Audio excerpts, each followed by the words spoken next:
Good morning, everyone. So, can't find Joe Walsh. She was supposed to introduce us, so I'm sorry I didn't prepare for the introduction. That said, thanks everyone for joining today. I know there's like 3 different stages going on, so the fact you guys are giving us your attention, I think that's pretty cool, so appreciate it. If any of you know any of these band of characters on the stage, I can promise you one thing at least, is that it's going to be very colorful and interesting. All 3 of these individuals have a very robust background, but the most important thing is they have a very diverse understanding of both the telecom and the utility industry. And so one of the things I really look at whenever we come to Plugfest, I think the theme of how utilities innovate, we always hear they kind of move at glacier speeds, But when you come to Plugfest, the cool thing is you've got all these different organizations, utilities and solution companies coming together, and they're doing a knowledge share for what they've been working on for the last year. So there's always a lot of energy and a lot of buzz. One of the things we wanted to talk about today is ultimately you have utilities that are in the process of onboarding 15-year-old LTE technology, but they're also having to think about, as the cellular industry evolves, what does 5G and 6G look like for us in the longer term? And so with that, what we'd like to do is just cover a few different topics that kind of align to that innovation sort of mindset. We're going to get some perspectives from these guys, but it's definitely going to be a fireside chat. What I mean by that is you're going to hear some pretty quick thoughts. We highly encourage you guys, if there's anything that you hear, any nugget, and it doesn't come up in the Q&A, come find us afterwards so we can get into a deeper discussion. So, with that, we're going to go ahead and do some introductions. I'll start. So I'm James Rose. I'm the utility practice lead for UScellular. I've been with this organization for 10 years, and prior to that, I was at Verizon for 10 years. So the difference between me and all 3 of these guys, I've never worked at a utility, so full disclosure. That said, I'll pass it to you. All right, thanks, James. So I'm Bruce Albright. I'm with Burns & McDonnell. I've been there about 5 years now, a little over 5 years, and my sole goal has been to take LTE as a technology into the utility space and examine, how does that look? What does it look like to be a utility doing a carrier technology? So before I came to Burns & Mac, I was with Southern Link Wireless, part of Southern Company, where we built a greenfield LTE network across a multi-state footprint. There was a lot of challenges then. It was around 2010. We had a program called Vision 2020. It's like, what is 2020 going to look like for us as a communications company? We were going from an IDEN technology to private LTE. The utility had a lot of disparate systems, so we probably had 20 different disparate technologies that they needed to migrate onto something else. So we got together and formed this group of people that said, you know what, LTE is the newest technology at the time, and how would we do that? So we formulated plans, and nothing really went as planned, but we'll talk about that a little more as we go on. So it's good to be here today, and here you go, Cole. Yeah. Thanks, Bruce. Hi, my name's Cole Cruz. I formerly worked at Ameren for 10 years, and in the mid-teens I started to look at LTE as a technology because the op groups just kept coming at all these use cases, and so Ameren built the first utility LTE network. Southern Link had a commercial heritage, and so this was a full business case within the utility spectrum, all the good stuff. And so we all 3 know each other in multiple companies, so I knew these guys when they worked at Burns & Mac, and we were doing the LTE deployment. So then I worked with James while I was at Ameren to come up with the concept of roaming and failover to treat utilities like network operators, and he went to the business at UScellular and made that a reality for that carrier. So we've all kind of known each other for a long time. Yeah. Don Goff, I work for Evergy, lead wireless engineer, so handle a lot of the RAN and core deployments.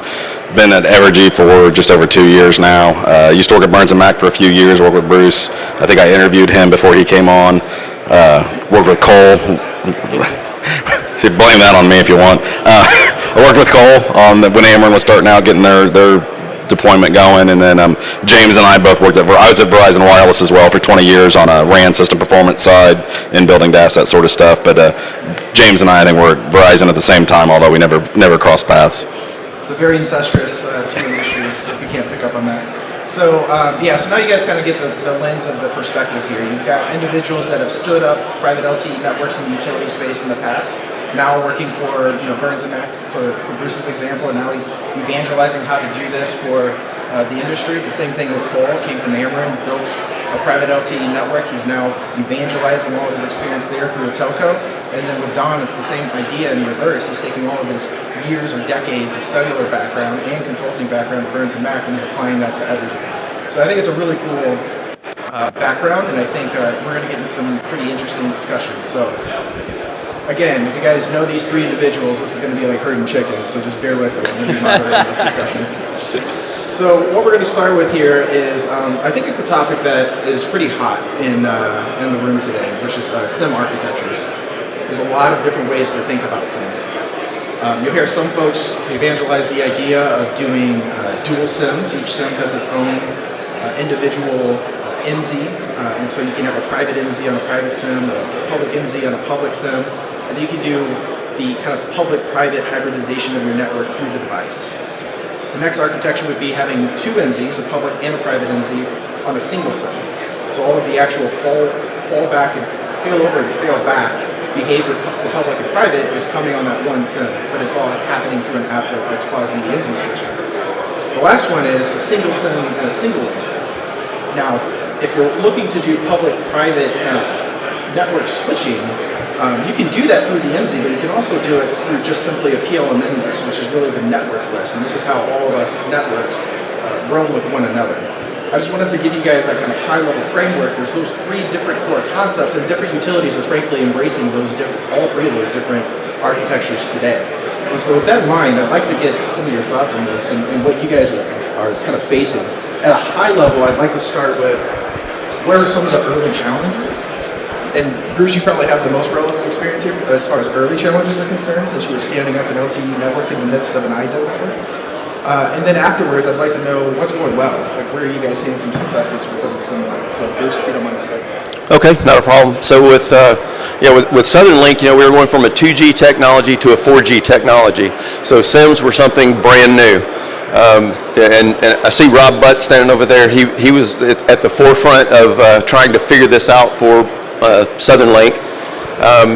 As we went through that process, it was I would say extremely difficult.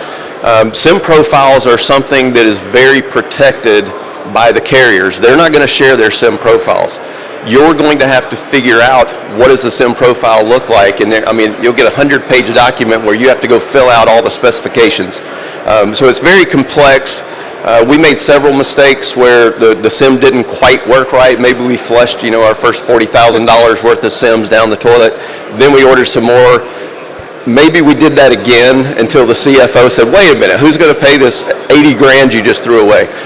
So we had a lot of challenges. And what I talk about with our clients and as we go down that path is, one, this is one of your tall poles in the tent. This is something you need to start looking at it even while you're still looking at what OEM or who we're going to buy the equipment from. Start understanding, are you going to own your identity? The SIM is your identity. That's the most protected part, because if somebody gets access to your SIM profiles, they can come into your network. They can artificially attach to your network. There's a lot of things that can happen, so they protect that. So utilities they're not carriers. There's a lot to be learned about SIMs and the devices, and I'm not the SIM expert. I'll get Daniel over there. I'll throw him under the bus anytime. It's like, wait, don't talk to me about it. Talk to somebody that knows what they're talking about. So these guys do that. I know Don's lived some of it, and I'm sure he can tell you some stories. But I would say right now there's several different SIM providers that are looking at the utility industry and saying, wait a minute, we should be doing more to help them. So there's a lot of paths now. UScellular is doing some things where they will help you get your SIM profiles and get that done and donate MZs There's a lot of other things that maybe you look at as an easy button, but you also need to understand what risk does that propose to my network. So I'll stop there and let you get into that a little bit. Sure.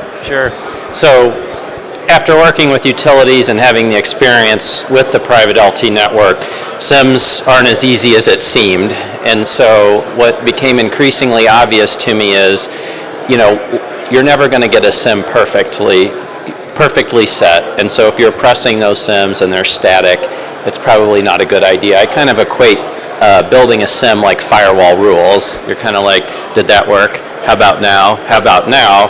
And so what an eSIM does is it reduces your risk. You don't know what you're going to do tomorrow. You don't know maybe what you're going to do with storm restoration. I always use that as the classic example. You've got trucks that are going down to support hurricane damage, and you just call the utility and you're like, hey, could I roam onto your network for my guys' trucks? Sure, here's a profile, and you can put that in their SIM card as they're driving down to do storm restoration. Or you want to do a partnership with a utility, or you find a carrier that will give you a SIM profile to put on your own SIM. And so this really unlocks a lot of capabilities, and frankly, I've already moved on. That technology works. I can demonstrate it. It's fine. Where you want to go with this is all of these automations. So kind of the dream is, your op groups have a ServiceNow request for 500 devices, and then that request starts touching all these systems, eSIM systems, which put profiles into the device for that particular use case. Billing systems are automatically provisioned so that you can meter and back bill those operating companies. And so what that starts with is a SIM. Devices are boring, they're commodity, if they work great. But now you need to work on the authentication piece, which is the eSIM. Yeah. To that point, depending on how many devices you're deploying, ease of scale, zero touch provisioning becomes an issue. Just the management of all the devices. So being able to, like, we don't have a BSS system, we don't have a billing system that we're feeding all this information into, so we don't really have a central repository. So we have to go in and keep track of all that, and so we're leveraging some of our partners with like OneLayer for doing a lot of our SIM provisioning, and able to facilitate us to be able to take, instead of having to dial in to the CCSM, manually provision 200 SIM cards at a whack using Control-C, Control-V, and Alt-Tab until your hand falls off. That's kind of the end goal is somebody's goes into ServiceNow, says, yeah, here it is. It gets spit out at the far side, and we don't have to have a bunch of people working on it. It enables scale, it enables speed, and then just to kind of some of Bruce's points about controlling your own destiny with who owns the SIM cards. We're using UScellular's MZs right now.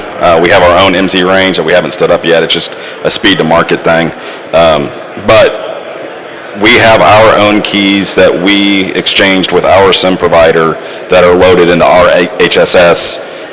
We own all of it. They are UScellular MZs, but they can't authenticate on a UScellular network. UScellular can't load any of their information into ours. So for all intents and purposes, they are our MZs, but they belong to UScellular's MZ ranges. So it's just to know what you're getting into ahead of time. Another thing I want to point out is get your security folks involved day one, because they will absolutely derail and destroy everything if you do not. I'm very lucky. I have a couple of security architects, one of them sitting over here, that I work with that have been amazing, but we have brought them in on day one, and they have done a great job of making sure that we enable our system in the correct way to keep it secure and reliable. Don, I want to double down with you on something real quick. So, you referenced kind of the importance of getting to market fast. We're hearing this theme from everybody from Evergy of how fast you guys are standing up this network, and it is quite impressive. On the SIM side, what were some of your hurdles, setbacks that maybe you guys weren't expecting to allow you? Because you guys overcame and got SIMs out within a year, essentially. It was a little over a year. So the big thing is whenever you talk to your SIM provider and they give you dates, make sure they have a year at the end of that date, and it's not just a month and day. That's the one thing I probably learned really hard.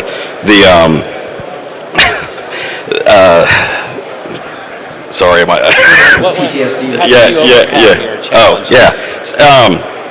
Some of it was on us. We had some delays because we had to work with Ericsson. We worked with them quite extensively to kind of figure out what settings out of the 100 settings that we have to set, what settings need to be set to what's the right settings. So that was a lot of back and forth between us, our SIM card manufacturer, our core provider, getting all of that figured out, getting the SIM cards tested. I would recommend, if you are starting out now, when you go to your OEM for your RAN and core RFPs, the next phone call you need to make is to your SIM card providers that you want to RFP with, and that needs to be the second phone call after you make the phone call for your OEM, because it is literally, by the time you get your MSAs in place and you get any security reviews done and all of the paperwork, that it took us over a year.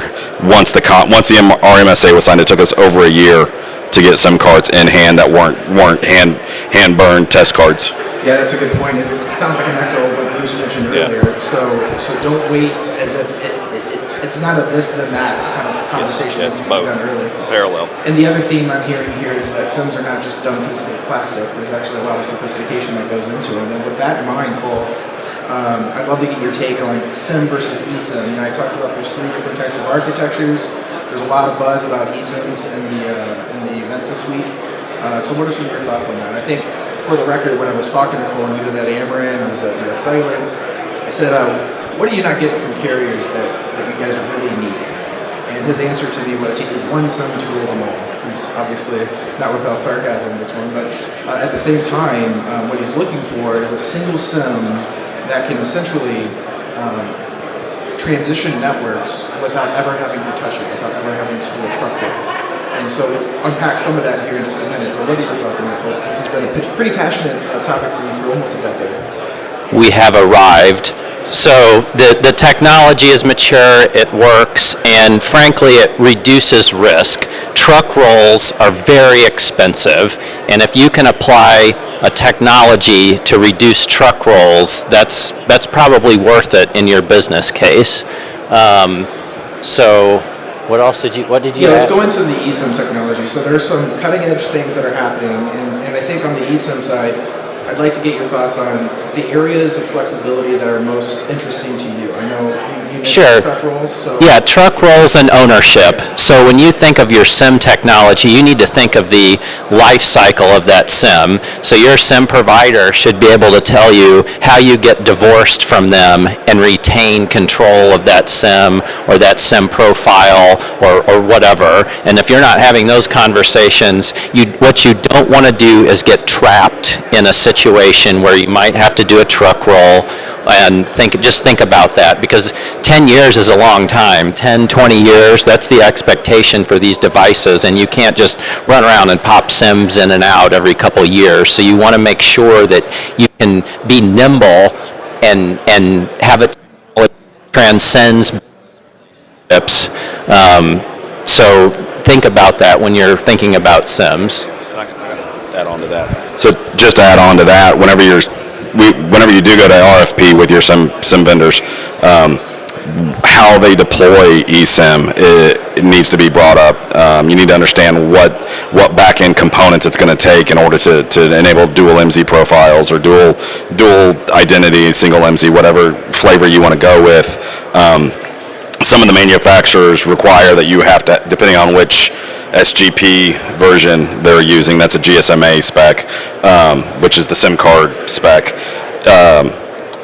They require you to have additional components that may require additional network core components. So if you have to have an SMSC as a short message service controller, you might also have to have some 3G components in order to enable that SMSC to work, and then your core vendor has to integrate that SMSC into the core. That's more work, it's more cost, it's another PO that's got to get cut to somebody else unless you have the folks in line to do that. So just understanding if they're able to support 2.2, 3.2, 0.2, whichever version they have, and what their actual deployment is, and then what ancillary network equipment you have to have in order to facilitate that flexibility. Keep me honest in this, Don, if you disagree, but the this or that you just described could represent millions of dollars. Several, yeah. Yeah, they're not insignificant values when we're talking about these. Yeah. That's good to know. All right, so let's keep it moving on topics here. Now I want to talk a little bit about spectrum, and we're going to talk about some of the more advanced use cases that play into 4G LTE network. So spectrum's limited, we all know that. Carriers have access to a lot of spectrum, probably not enough if you ask them. Yeah. But that said, utilities definitely have a limited level of spectrum. And so when you start thinking about low power wide area type use cases, Cat M1, narrowband IoT, let's start with the spectrum side of this, and then we'll kind of back it into the use cases. How are you guys thinking about that utilization? So I think you guys are vetting that technology out now. Right? Yeah. We actually just within the last month enabled Cat M1 on our network on the majority of our sites. Ericsson, we have an Ericsson core, Ericsson RAN. So they Southern Link, I think FO8, or at least we're on the front edge of deploying an in-band Cat M1, so it's coexistent. And we have a 3 megahertz, 900 megahertz channel from Anterix. Inside of that, we have a 1.4 channel that is dynamically enabled and disabled depending on UE, so there's no manual intervention on this. This is all from the network side handling that.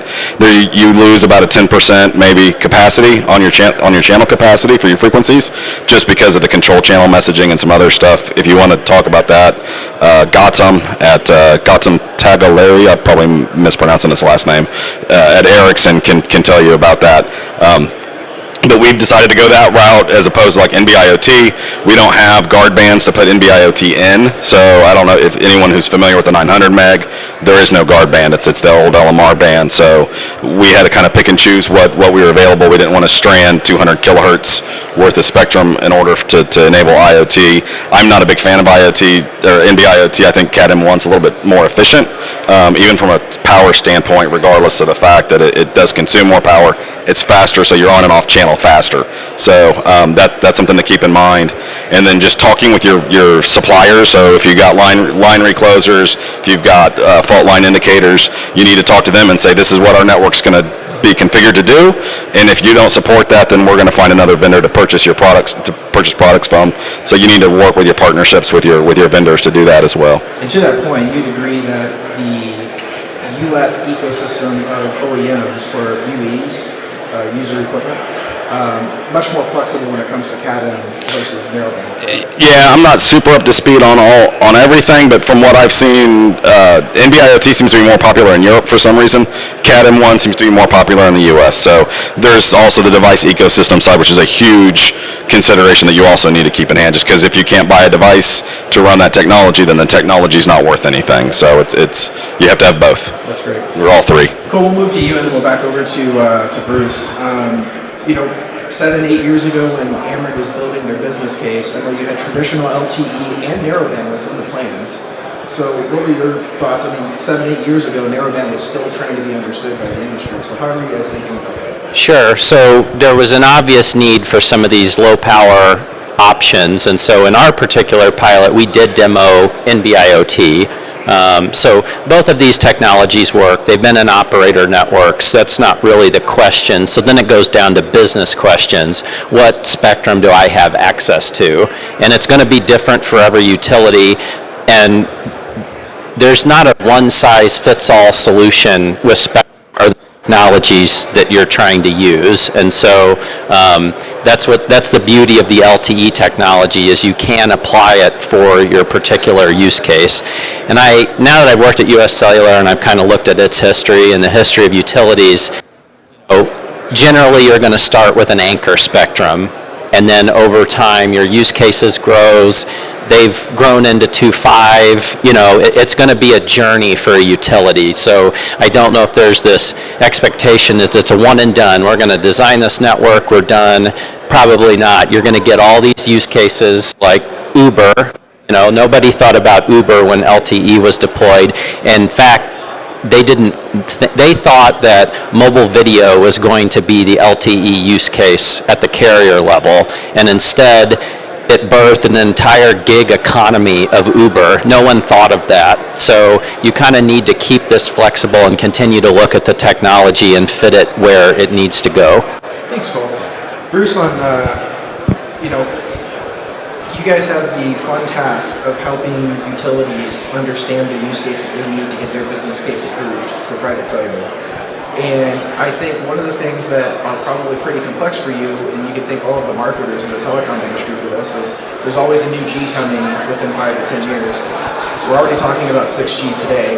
So when you're talking to utilities and they're saying, why would I invest in the 4G? It's been around for 15 years now, and everybody's talking about 5G. How should they be thinking about that? I mean, that's a great question. And a lot of it is spectrum, but it's the availability of devices. It's what are you going to use this network for, right? So if you start digging into 4G, 5G. I think right now we're kind of at an inflection point. 4G is where anyone that's being deployed right now, if you're expecting to have devices on your network on a band 106, you better be doing 4G. And 4G has a lot of life. I don't see 4G going away. I mean, I know it's all LTE, so 4G, 5G, it's a long-term evolution. So that whole word evolution is in there. These networks do continue to evolve. It's not a set it and forget it network. All the use cases are going to evolve. All of these guys out here that build devices, they're going to find really unique ways to utilize the spectrum and continue to evolve the networks. Utility, full of smart engineers, and they're going to say, if I had this, I could do this next thing, and it's going to be developed and it's going to move. So to me, you really start looking at the 4G, 5G, you have to understand what are you going to use this network for. I believe right now, if you're going to buy spectrum and you're going to take that step, maybe now's the time to say, I want to go out 5G. And why I say that, and some of the guys I work with probably shoot me, but you have to look at, I've only got a 3x3 if I'm going with band 106. How do you get from 4G to 5G? There's not enough spectrum there. The lowest thing you can do in 5G is a full 3x3. So, you can talk to Ericsson, you can talk to Nokia, they have plans, but all of those plans are basically, let's move it off to public carrier. Let's do something to clear a cell site at a time or a sector at a time, make this sector 5G, and none of them are efficient. So getting from a 4G spectrum in the 3x3 to 5G is going to be difficult. You can now do a 5G 3x3 out of the gate. So is this the time to start, maybe we should come out of the gate 5G? It's going to take you several years to actually build the network. The promise is that they will have band 106 5G devices in the next 3 years. So hopefully things match up. But now you're still taking a risk. Utilities don't take risk. They want to see it, they want to feel it, they want to test it, they want to pilot it, they want to do all of that. And a lot of guys will spend 3 years just testing it before they ever make a decision. So it really is your timeline. What are you trying to do? When are you trying to do it? But there's a lot of decisions that you need to start thinking about, and you need to start laying it out and understand everything from SIM and MZ. It's a very complex thing. It's not like you're going to buy an LMR network and put it out. I know LMR is complex, don't get me wrong.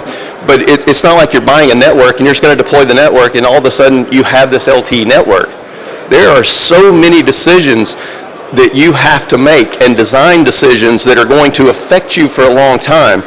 And you've got to make the right decisions now with the future in mind.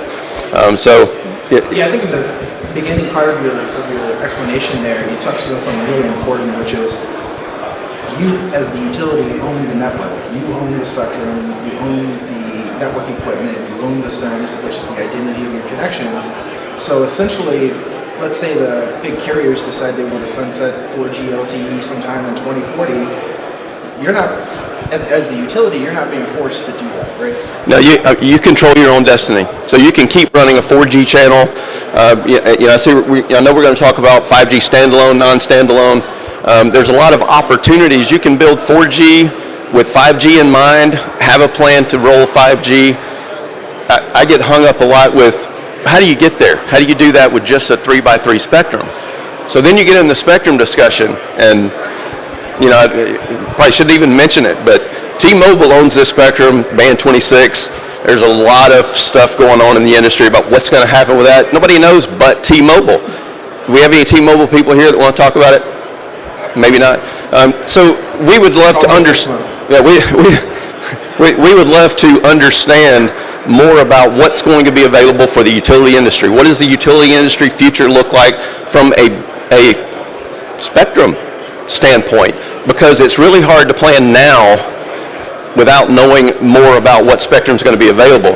When you start getting above the anything sub 1 gig, you get a lot of area coverage. You start getting into the higher spectrum, your coverage is going to shrink down, and you're going to have thousands of cell sites. No utility wants that either. So you're in this conundrum about, do I buy the higher frequencies? You really need to start with the low band. It's kind of the layer cake approach is what carriers usually call it. You're getting broad area coverage with your sub 1 gig. Now you're layering in the mid bands and trying to get more capacity play. So as you get capacity, you can do small areas of capacity with a higher spectrum. I know Evergy bought Band 41. They have a lot of opportunity now to handle their capacities in the future and do some really cool stuff. But utilities have to start looking at it. You're not just going to do one thing, deploy it, and now all your problems are fixed. So there's just a lot of decisions to be made, and these are the things that Burns and Mac. This is why we get called in to help make those decisions, help understand everything that's going on. How do you decide? But every utility is different. You have a different set of needs. Everybody has that driving use case. There's a lot of use cases, but there's one driving every utility that they need to do something right now. What is that for you, and how do we fix that? And then you grow your network into the next use case. So it's not build one massive network to fix everything and then change it all. It's build what you need today with the use cases you need, and then you can look at what is the next business case that drives the build out. What is the next business case that may need more spectrum? So That's great. I'm probably way off the talk there. No, this is good. So you need perspective. That's the whole goal here. This is why this is a free-flowing conversation. I'm going to move to Cole now. I'm admittedly a little reluctant to ask this question, but I'm going to do it anyways. So We always do this to each other, so. Cole, 7-8 years ago when you were going through and trying to push your business case at Ameren up and get it approved, I'm sure you had to face that question of why are we investing in the 4G technology? Where's the 5G stuff at? I'm seeing it all over the TV. Are we investing in the old technology? So, we heard from Bruce's perspective of 4G versus 5G and what he thinks about it from the outside in. Can you share your perspective of what it was like navigating this 4G versus 5G from the inside out, trying to get that business case approved? And then after you, Don, I'm going to go into some real life, what you're doing with the network today. So, Cole, go ahead. Sure. At that time, modems were the problem. They just weren't anywhere near the market. And so at that time, the decision was pretty easy, and 5G was still pretty raw. So we've moved forward in time. Technology has changed, and I want to really hit on what Bruce said, which is use cases.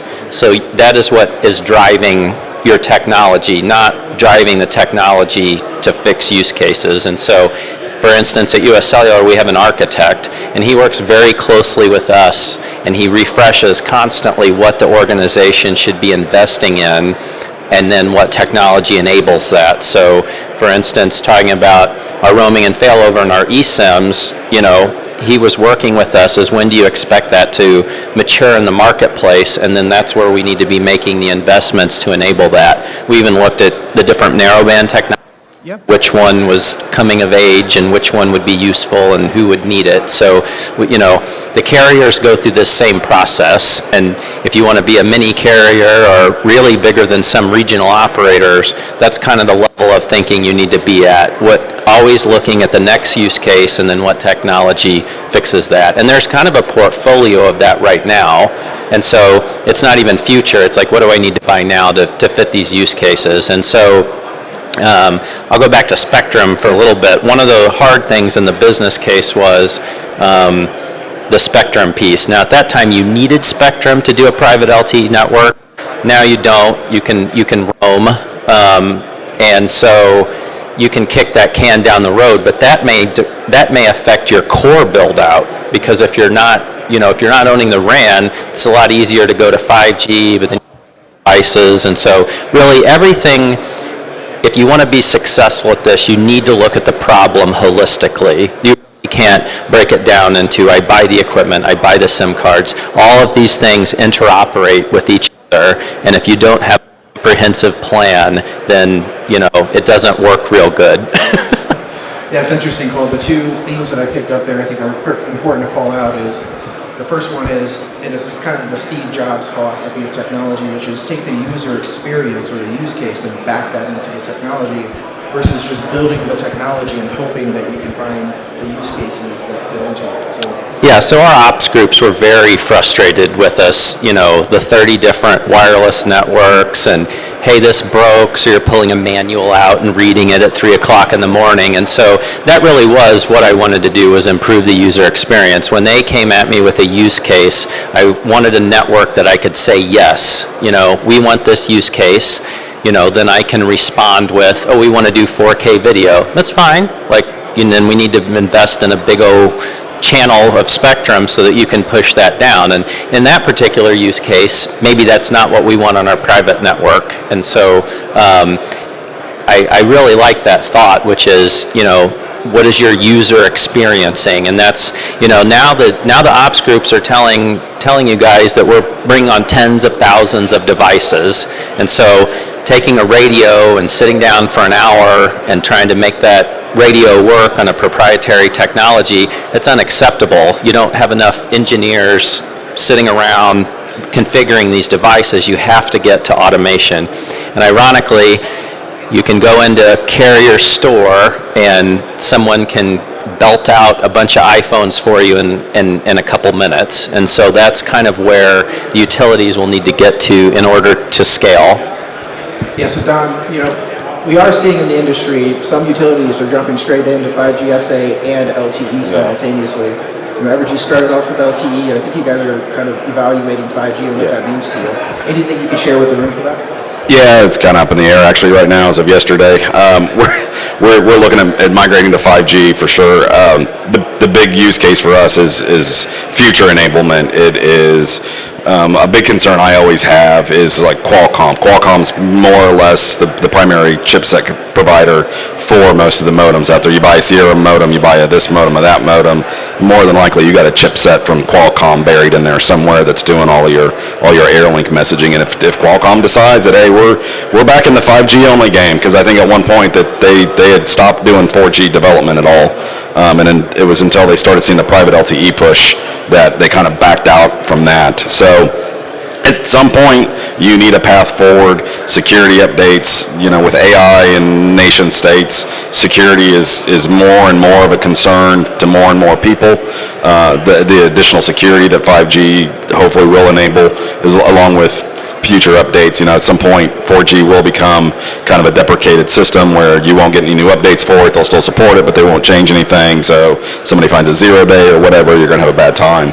So that's kind of our, or at least my viewpoint is we're looking for 5G for, it's not so much I need side link so I can do sub-millisecond, local, whatever. It's more of a how do we make sure the network stays secure? How do we make sure we have endpoint devices that are updated and we can buy more of them whenever we deplete our stock and that sort of thing. That's great. Yeah, to your point, I love your message of investing into the future. To Cole's earlier comment, the telcos, I was at Verizon when we stood up the LTE network. We didn't imagine LTE would lead to strangers picking up your food from a restaurant and dropping it off at your front door. Nobody was thinking about that. And there's a lot of 5G use cases that are not being thought of. Frankly, if you hear it from the telcos right now, the bleeding edge use case is basically home internet and fiber alternatives and connectivity. But there's so many use cases coming with the things like more advanced computing, AI, there's going to be some edge things. Yeah, and that's kind of, anybody who talks to me one-on-one, if you want to ask me my opinion on 5G and some of the marketing stuff, I'll give you my opinion. There's some cool stuff there, but some of it might be smoke and mirror and or vaporware. But you're gonna have to move forward. When I was at Verizon, I turned off, I think, 3 different systems. So when I started, it was analog NAMPS, it was CDMA, it was EVDO, it was LTE. So I turned on the first couple of eNode Bs that we had in Kansas City. I turned on. I also turned off analog and I turned off EVDO. So to the point of the carriers will shut their network off. They will turn, and a lot of people get twisted up thinking, oh, they want you to buy a new phone. They don't care if you buy a new phone. It actually costs them money to buy a new phone. They want that spectrum to be utilized in the most efficient manner. It's megahertz per bandwidth or whatever, right? So it's if they can get 6G, 7G, 8G, and they're doubling, tripling, quadrupling, whatever their throughput, they can get a lot more users on a lot faster and get them back off, and they can use that spectrum and they can have more users. They don't need as much network equipment, and that's ultimately why they do that. It's not a conspiracy theory, but yeah, that's kind of what we're looking at. So it doesn't cause cancer. That is it is non-ionizing radiation. Yes, yeah. That's great. I hope not, because if it does, I'm. Been around too many radio. Yeah.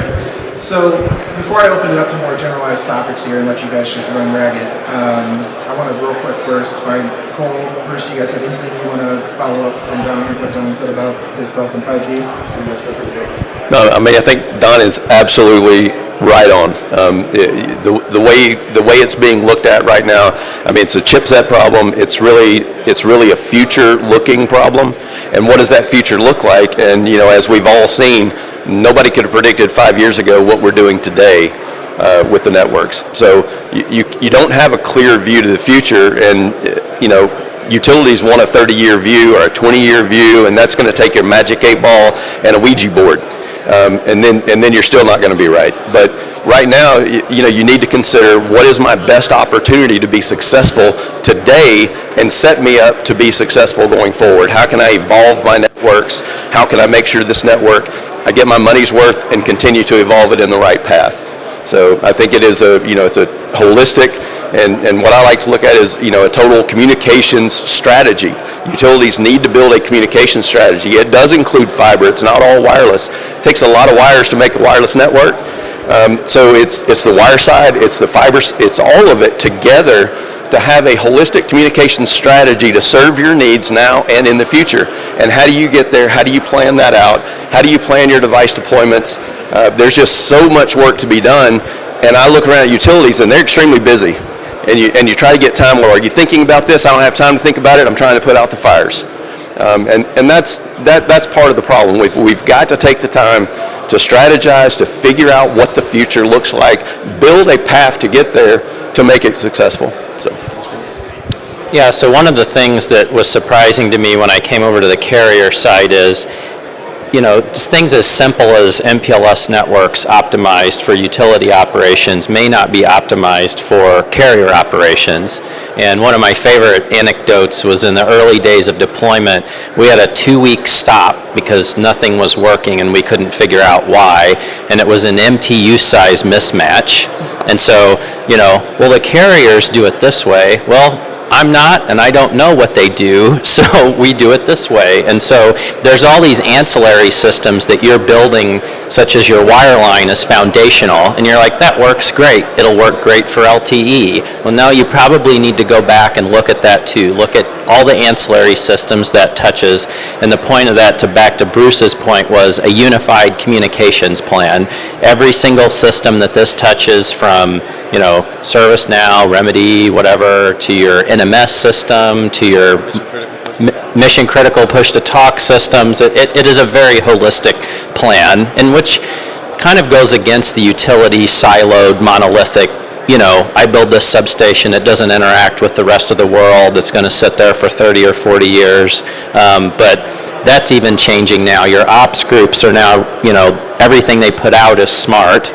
So they're, IT assets, you're wanting them to be longer in the 10 to 15 year time frame, and their 30-year assets are coming down to meet that time frame. So it's not only your IT systems, it's your operating folks' systems. You need to align with that as well. Yeah, that's great. You touched on something, Bruce, I'd love to get your follow-up as well, but you touched on something interesting that any one of you or all three of you can give me your perspective on this, but the interesting thing you touched on is the could versus should. And we're hearing a lot from the OEMs, the technology providers, to the utilities. They can tell you all day about what could be done. The network operators have figured out what should be done over decades of painstaking optimization and continuous improvement of their networks. But getting to that should is pretty tough. So we'd just love your thoughts on the could versus should, the importance of working with organizations that are willing to help you understand the shoulds. So if you want to feed off of that, and I'm sure you had some things you wanted to follow up from Cole. So what do No, you want to do? yeah, I would just say that that's exactly what you need to be thinking about, because especially if you're in a 3x3 spectrum, so you're spectrum constrained, you have to make a lot of decisions on what's the priority.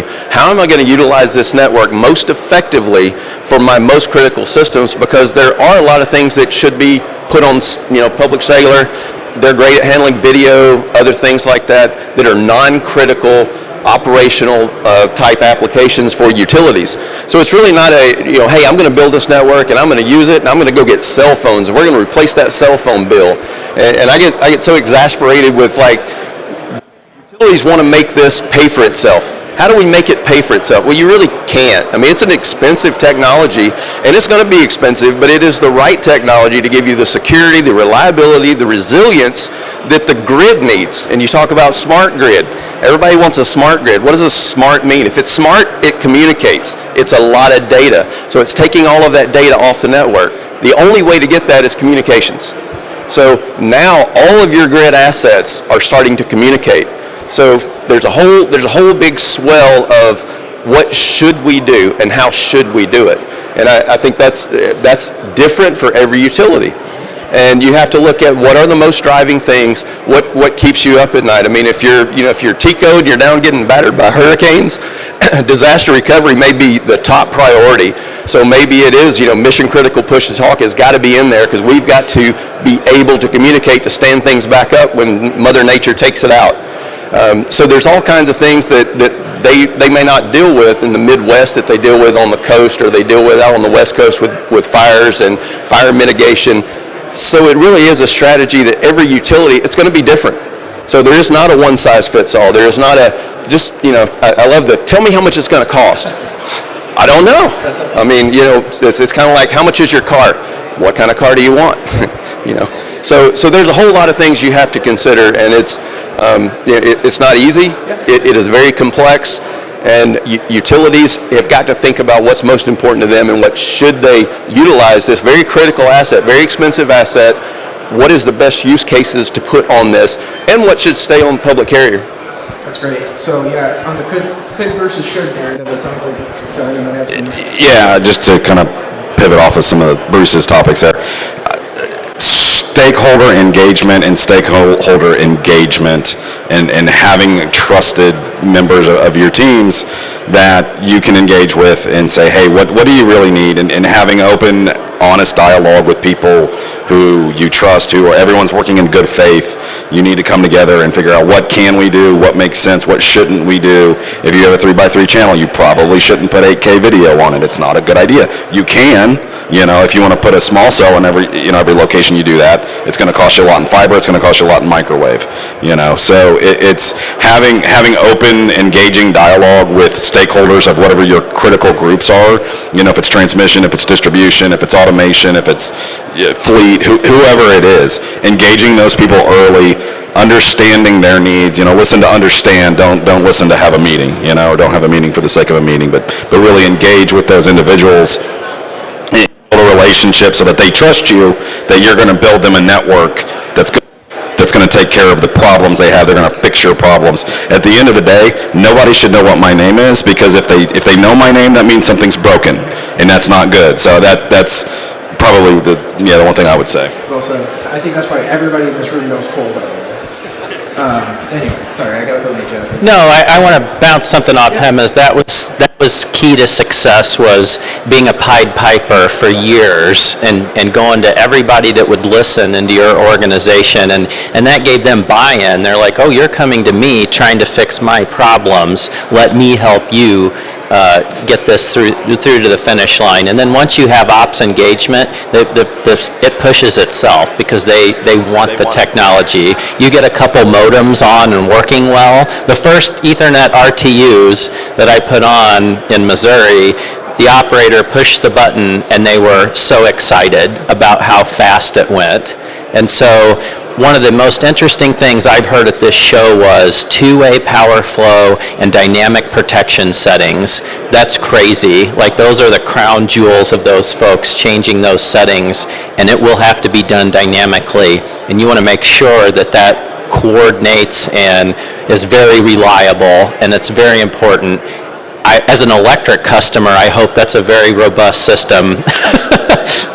So anyway, I think that's the coolest thing I've seen at this show. That was a light bulb for me. I really enjoyed that. That's great. So we have 5 minutes left, guys. If anything, I try my best not to trespass on time. I want to give the audience a chance if they have any curiosity or questions. Before that, though, so you guys think about your questions now, we'd love to give you guys another opportunity just to share some closing thoughts. So we'll start with you, Bruce, and move on down. What I was about to bounce into is what these guys both said, and I always use TECO as an example because I think they went about this in such a great manner because they started at the top. They started looking at what does my business need? What is the biggest needs in my business? And it was everything. Communications just happened to be a component of that need for like 5 or 6 different groups. So then they brought those groups together. What does that mean? What does communications mean? And they pulled it down, so it was the C-suite coming down telling, the comms folks, you need to build me a network. You need to get this built. Here's what I want you to do. And it wasn't the communications guys saying, there's this really cool technology, we need it. And the guys up top are saying, that's way too expensive, I can't do this. So it's really getting the partnerships up top, getting the people in the right positions that understand why this is a transformative technology for a utility, and having them drive it downward is the best path to success. So Everyone should be curious. We're deep in the heart of the state of the art, and this should be fun. Like, if you're a technical person, we're changing things right here at this show. And so just be curious, talk to everybody, get everyone's opinion, get as many opinions as you possibly can, because you'll learn during the process. Yeah. This is a well-trodden road. A lot of people have gone down it from the carrier side. It's new for a lot of the utilities. So trying to figure out, what works. I've had a few conversations with a couple different carriers, power providers already asking kind of what have we done, what haven't we done, what wish we would have done. And I think if you don't have to reinvent it, the best ideas are stolen, not original. So yeah, lean on us that's done it already. It's a race to be second in innovation in utilities, right? Yeah. Bleeding edge is not fun. I'll tell you about it. Awesome. Well, thank all three of you gentlemen for your perspective. Very unique. I really appreciate it. Thank you. So you guys heard a lot. It's kind of a word soup that you just got from us here for the last hour. So any questions? Anything you guys want us to double down on? Yes, sir. So Don, you alluded to speed to market when it comes to something, and then you alluded to MZ donation, and you turned to Cole. It sounds like UScellular does MZ donation. Can you elaborate on what that is? And because I've never heard of the other big three carriers doing that. It sounds like only UScellular is doing that. So how is that an advantage? Yeah, thank you. That's a great question. So I didn't pay him for that. Yeah. We have a partnership with UScellular. They are a roaming provider, and I was not part of the contract negotiations. I haven't seen the MSA or anything, but as part of our agreement with UScellular, they have provided us a set of MZs to use for fallover. So if we wanted to have a dual MZ profile with our own MZ along with UScellular's, we can do that. We haven't gotten there yet. It's on the list of things to do, but just for speed of market, we took an existing MZ range that was already published and everything, and use that just so that we could get devices on air. You spend that much money on something, you want to see a return on it. Management starts asking questions. It was kind of like hitting an easy button. We already had it there, so we just said, hey, we'll do this today. We'll get this up and running. We'll get a bunch of devices on air, and then we'll come back in 6 months and a year and figure out what we need to do for a long-term solution. Yeah, the second half of this question was around kind of why UScellular is doing this and the other folks aren't. One thing I'll add to that is an MZ donation. Why would that matter? Ultimately, all roaming for any of the carriers, the identifiers of what is allowed to roam and not allowed to roam is done through the MZ. So if a utility is able to get access to a public carrier's MZ, and the really important part is that MZ is being provisioned on the utility on the SIM.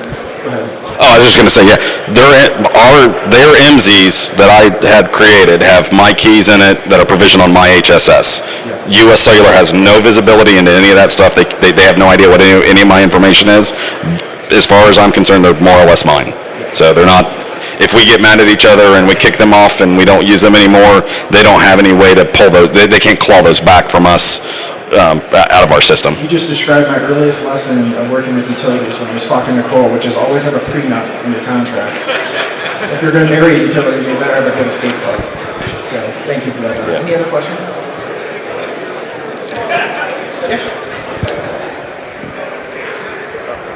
Sir.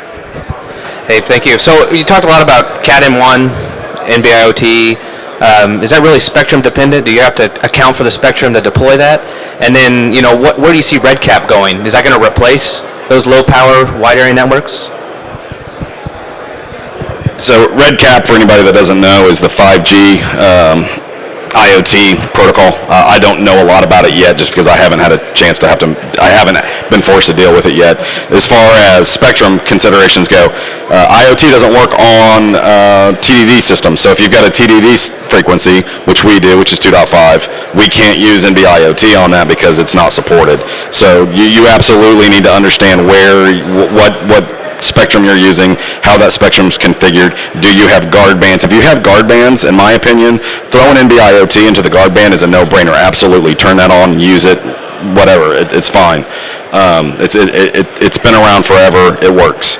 But yeah, you need to understand your ecosystem. You need to understand, maybe today we got this frequency, but we're planning on buying this one, so keep that in mind. And then, yeah, I think Red Hat going forward at some point, the NB-IoT Cat M1 are not supported on 5G, so RedCap will be the path forward on that. So talking with your UE providers and making sure that they have a path forward for their 5G devices, that if they support NB-I or Red Hat or whatever that is, and have those conversations, those dialogues with your vendors. Awesome. Thank you. Great questions. We have to go. We have the hook. We're a minute over, so thank you all again. Yep, thank you.